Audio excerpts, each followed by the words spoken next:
যেখানে জলবায়ু পরিবর্তনের ঝুঁকি মোকাবেলায় দেশজুড়ে চলছে বৃক্ষরোপণের নানা উদ্যোগ, সেখানে কুষ্টিয়া সরকারি কলেজে খেলার মাঠ প্রস্তুতের নামে কেটে ফেলা হয়েছে একাধিক গাছ।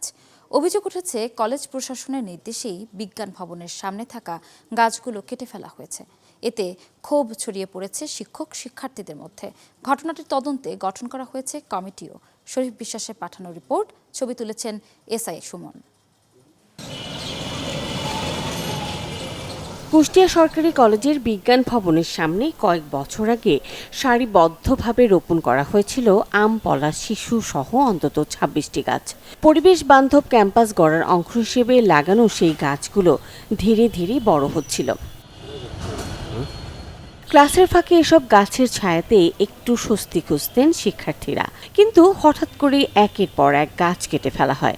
মুহূর্তেই বদলে যায় পরিচিত সবুজ পরিবেশ। গাছ কাটার ঘটনায় ক্ষোভ ও হতাশা প্রকাশ করেছেন শিক্ষক শিক্ষার্থীরা।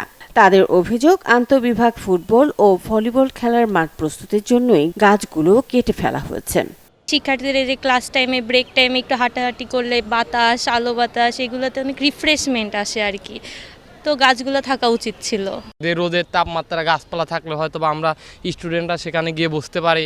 এটা অনেক দুঃখজনক ঘটনা। আমরা এর সঠিক বিচার চাই, কেন গাছগুলোকে কেটে ফেলা হলো। কলেজের উপাধ্যক্ষ অধ্যাপক ডক্টর মোহাম্মদ আব্দুল লতিফ গাছ কাটার দায় অধ্যক্ষের উপর চাপিয়েছেন। তিনিও বলেন, খেলার আয়োজনের জন্য মাঠ প্রস্তুত করতেই গাছগুলো কাটা হয়েছে।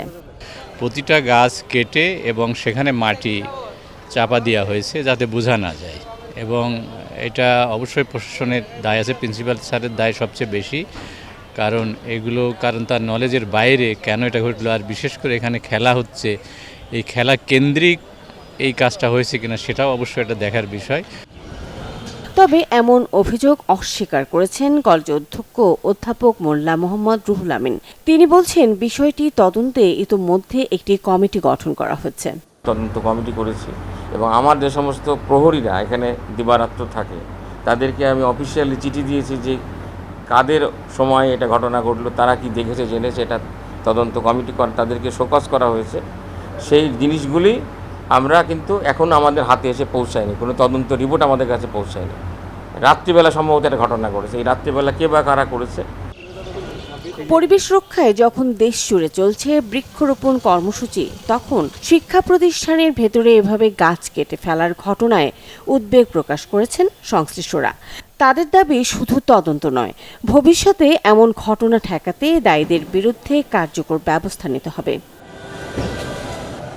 Desk report, channel 24।